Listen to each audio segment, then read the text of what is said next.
Hello and welcome to the Daily Meal for Saturday, the 10th of April, 2021. Not such a good day today in the land of Millwall. Millwall 0, Swansea City 3. I said yesterday I thought it was going to be a high scoring game, but I thought it would be on the Millwall side. But we got absolutely smashed today. Yeah, well, let's just go through this from skysports.com. Let's go through it. Andre Ayew, Jamal Lowe keeps Swansea promotion charge on tack. Report and highlights from the Sky Bet Championship clash between Millwall and Swansea at the Den. There's a goal from Andre Ayew and 2 from Jamal Lowe. Ended a run of 4 straight defeats for Steve Cooper's men and got their promotion charge back on track. Swansea ended a miserable run of 4 straight defeats without scoring and got their promotion charge back on track with a 3-0 win over Millwall. Ayew scored the Swans' first goal since March 13th when he struck on the stroke of half time. Jamal Lowe made it 2 after the break, ending a 17-game dry spell of his own. The forward then thumped in a second 9 minutes later to put the seal on a much-needed confidence-boosting win for Steve Cooper's men. Victory for Swansea keeps them in 4th and also ensured Norwich could not achieve automatic promotion this weekend. Meanwhile, Millwall's 3-game winning streak comes to an end, but they stay 9th, 10 points outside the playoff places with 5 games left to play. With Millwall on a run of 3 straight wins and Swansea on a run of 4 straight defeats, it seemed as though the narrative of the game was set before the first ball had even been kicked.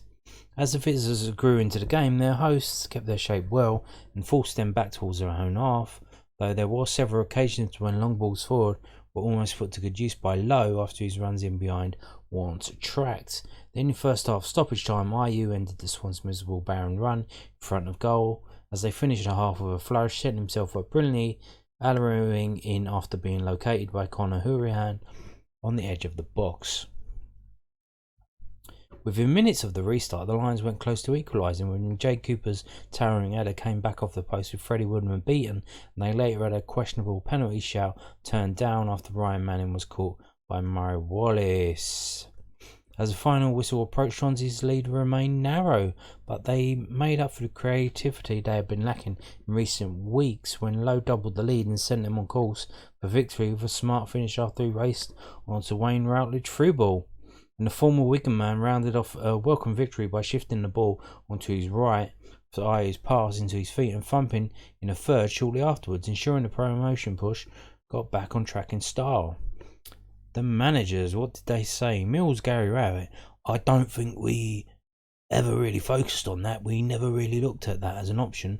That's within our grasp. We just wanted to keep the season going and see if someone slipped up in those positions.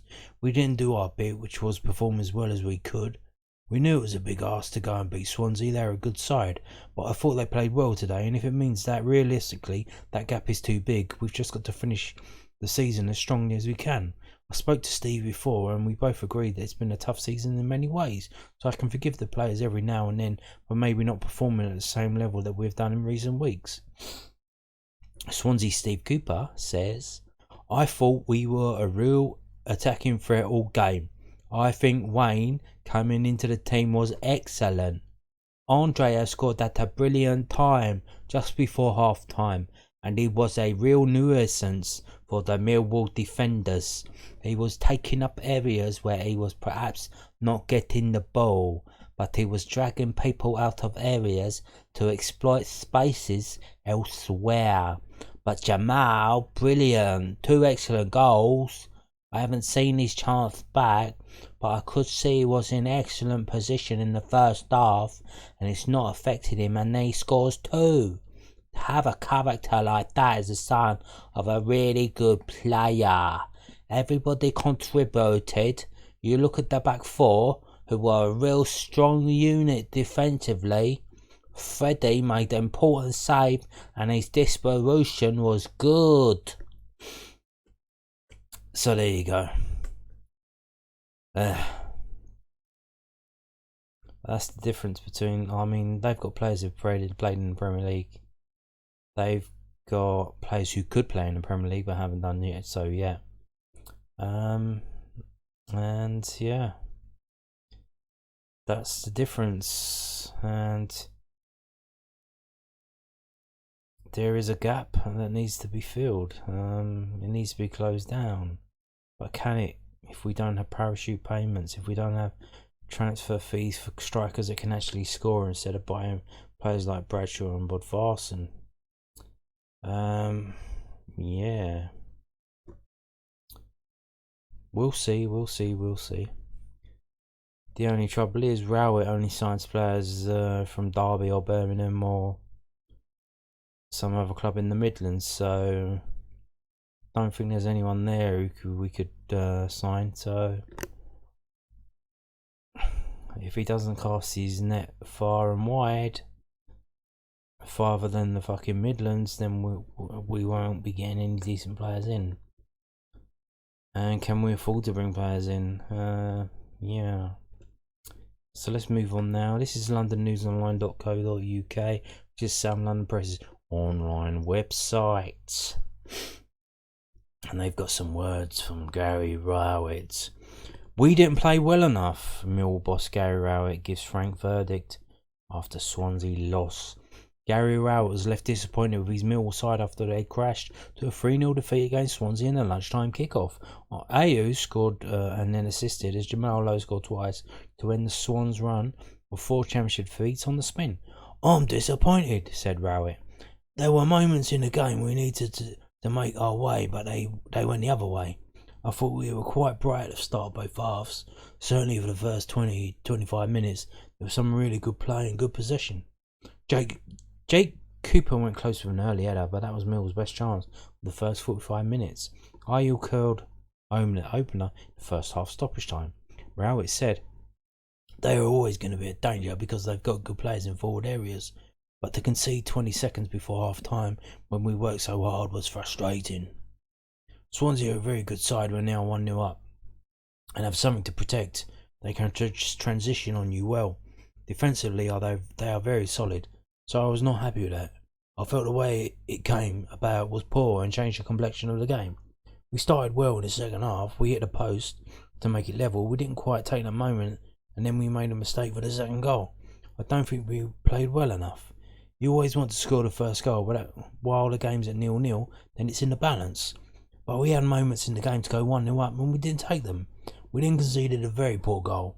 Now you've got to chase the game. When you chase the game, we have to become a bit more open. We hit the post and didn't get the equaliser. We then have to chase the game and put more attackers on.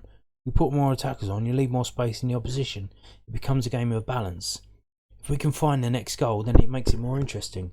It was a relatively quiet afternoon for Freddie Woodman in a Swansea goal, with only a Kenza Hoare shot in the second half to save. We didn't ask quite enough questions in the final third of Swansea, said Rowett. What I would like to say is that we have to defend better for all 3 goals. Kenza Hoare has a good shot. The keeper makes a fabulous save. That will make it 2-1. Then it would have made it interesting until the end of the game, but we couldn't find those moments today. While there was some good bits, there just wasn't enough of that drive and desire that we played with in recent weeks. So there you go. That's more words from Gary Rowett today. I just wanted to finish up today's video with this bit of news. So next week's game will be, the kickoff time will be moved. This is from skysports.com, and it says EFL's 3 PM kickoffs on April 17 to be moved for Prince Philip's funeral. As a mark of respect, EFL matches scheduled for 3 PM on Saturday 17 April will be moved to avoid a clash with the funeral of HRH Prince Philip, Duke of Edinburgh. Premier League also liaising with the Palace government and relevant authorities about next weekend's mixed fixtures. So next Saturday 3 PM kickoffs in the EFL will be moved to avoid clashing with the funeral, as British football paid tribute to His Royal Highness, who passed away at the age of 99 on Saturday by observers and many signs and planes wearing black armbands. The Palace announced details of the ceremony. It will take place at St George's Chapel at Windsor Castle at 3 PM, with a national minute silence will be observed. On Saturday, April 17th, and will not involve any members of the public. The Premier League is also liaising with the Palace government and relevant authorities about next weekend's fixtures. An EFL spokesman said, as a mark of respect, EFL matches scheduled for 3 p.m. on Saturday 17th April will be moved to avoid a clash with a funeral. The EFL will now work with its clubs to determine at what time the matches will be played, giving consideration to the timing of the service. An announcement will follow in due course. So there you go. Now, our game is one of 8 3 p.m. kickoffs in the Championship on Saturday. The away game to Brentford. So what happens and who chooses?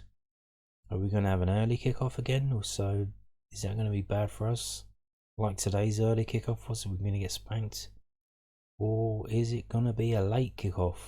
Is it going to be a 5 p.m. kickoff? Who knows? Who knows? We will see, but I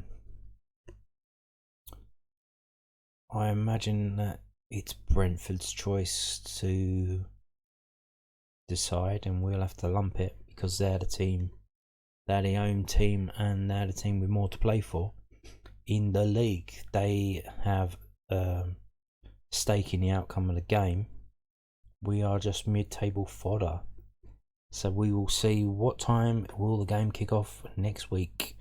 We'll probably find out on Monday, I assume. So thanks for watching today's video, and bye for now.